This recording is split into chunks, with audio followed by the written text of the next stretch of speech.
Hello friends, welcome to my channel Tunga Pakashale. Friends, ಇವತ್ತು ಕಡಲೆಬೇಳೆ ಚಿತ್ರಾನ್ನ ಮಾಡೋಣ. ತುಂಬ ಚೆನ್ನಾಗಿರುತ್ತೆ. ಇದು ಸಿಂಪಲ್ ಆಗಿರುತ್ತೆ ಕಡಲೆಬೇಳೆ ಚಿತ್ರಾನ್ನ. ಇದನ್ನು ಹೇಗೆ ಮಾಡೋದು ಅಂತ ನೋಡೋಣ ಬನ್ನಿ. ಫ್ರೆಂಡ್ಸ್ ನೋಡಿ, ಒಂದು ಬಾಣಲಿ ಬಿಸಿಗಿಟ್ಟಿದ್ದೀನಿ. ಒಂದು 4 ಟೇಬಲ್ ಸ್ಪೂನ್ ಆಗೋಷ್ಟು ಕಡಲೆಬೇಳೆ ಹಾಕ್ಕೊಳ್ಳಿ. ಇದು ಗೋಲ್ಡನ್ ಬ್ರೌನ್ ಬರೋವರೆಗೂ ಫ್ರೈ ಮಾಡಬೇಕು.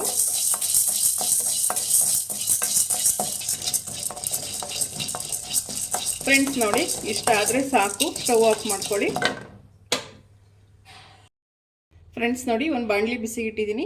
ಒಂದು 4 ಟೇಬಲ್ ಸ್ಪೂನ್ ಆಗೋಷ್ಟು ಎಣ್ಣೆ ಹಾಕ್ಕೊಳ್ಳಿ. ಎಣ್ಣೆ ಬಿಸಿ ಆಗಲಿ. ಫ್ರೆಂಡ್ಸ್ ನೋಡಿ, ಎಣ್ಣೆ ಬಿಸಿಯಾಗಿದೆ. ಸಾಸಿವೆ ಹಾಕ್ಕೊಳ್ಳಿ. ಸಾಸಿವೆ ಚಿಟಪಟ ಅನ್ನಲಿ. ಫ್ರೆಂಡ್ಸ್, ಕರಿಬೇವಿನ ಸೊಪ್ಪು ಹಾಕ್ಕೊಳ್ಳಿ. ಒಂದು ಒಣಮೆಣಸಿನ್ಕಾಯಿ ಹಾಕ್ಕೊಳ್ಳಿ. ಫ್ರೆಂಡ್ಸ್, ಫ್ರೈ ಮಾಡಿ. ಫ್ರೆಂಡ್ಸ್, ಒಂದು 5 ಹಸಿಮೆಣಸಿನ್ಕಾಯಿನ ಕಟ್ ಮಾಡಿ ಇಟ್ಕೊಂಡಿದ್ದೀನಿ, ಅದನ್ನು ಹಾಕ್ಕೊಳ್ಳಿ. ಒಂದು 2 ಟೇಬಲ್ ಸ್ಪೂನ್ ಆಗೋಷ್ಟು ಬಟಾಣಿ. ಫ್ರೆಂಡ್ಸ್, ಫ್ರೈ ಮಾಡಿ.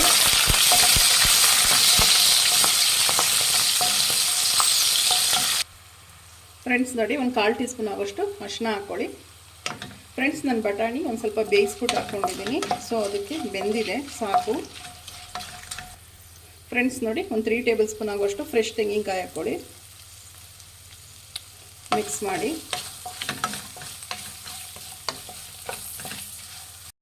ಫ್ರೆಂಡ್ಸ್ ನೋಡಿ, ಒಂದು ಮಿಕ್ಸಿ ಜಾರ್ ತೊಗೊಂಡಿದ್ದೀನಿ. ನಾವು ಕಡಲೆಬೇಳೆ ಏನು ಫ್ರೈ ಮಾಡ್ಕೊಂಡ್ವಲ್ಲ ಅದನ್ನು ಹಾಕ್ಕೊಡಿ. ಆರಿ ತಣ್ಣಗಾಗಿದೆ. ಫ್ರೆಂಡ್ಸ್ ನೋಡಿ, ಒಂದು ಸ್ವಲ್ಪ ಹುಣಸೆಹಣ್ಣು ಹಾಕ್ಕೊಳ್ಳಿ. ಫ್ರೆಂಡ್ಸ್, ನೀರು ಹಾಕ್ಬಾರ್ದು, ತರಿಯಾಗಿ ಇದನ್ನು ಗ್ರೈಂಡ್ ಮಾಡ್ಕೊಳ್ಳೋಣ.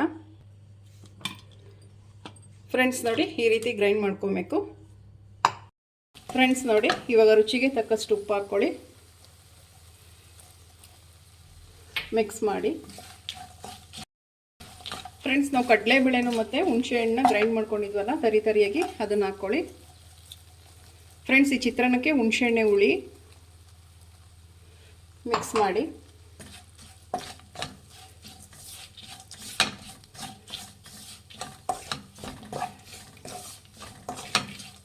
ಫ್ರೆಂಡ್ಸ್ ನೋಡಿ, ಚಿತ್ರಾನ್ನ ಗೊಜ್ಜು ರೆಡಿ ಆಯಿತು.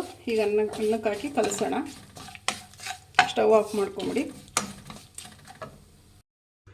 ಫ್ರೆಂಡ್ಸ್ ನೋಡಿ, ಕಡಲೆಬೇಳೆ ಚಿತ್ರಾನ್ನ ಸರ್ವ್ ಮಾಡಿದ್ದೀನಿ. ತುಂಬಾ ಚೆನ್ನಾಗಿರುತ್ತೆ ಇದು ಕಡಲೆಬೇಳೆ ಚಿತ್ರಾನ್ನ. ಫ್ರೆಂಡ್ಸ್, ಸಿಂಪಲ್ ರೆಸಿಪಿ ಅಂತಲೇ ಹೇಳ್ಬೋದು. ನೀವು ನಿಮ್ಮ ಮನೇಲಿ ಮಾಡಿ ಹೇಗೆ ಬಂತು ಅಂತ ಹೇಳಿ. ಪ್ಲೀಸ್ ನಮ್ಮ ಚಾನಲ್ನ ಸಬ್ಸ್ಕ್ರೈಬ್ ಮಾಡಿ. ಪಕ್ಕದಲ್ಲೇ ಇರೋ ಬೆಲ್ ಐಕನನ್ನು ಕ್ಲಿಕ್ ಮಾಡಿ. ನಾನು ಯಾವುದೇ ವಿಡಿಯೋ ಅಪ್ಲೋಡ್ ಮಾಡಿದ್ರೆ ನೋಟಿಫಿಕೇಷನ್ ಬರುತ್ತೆ.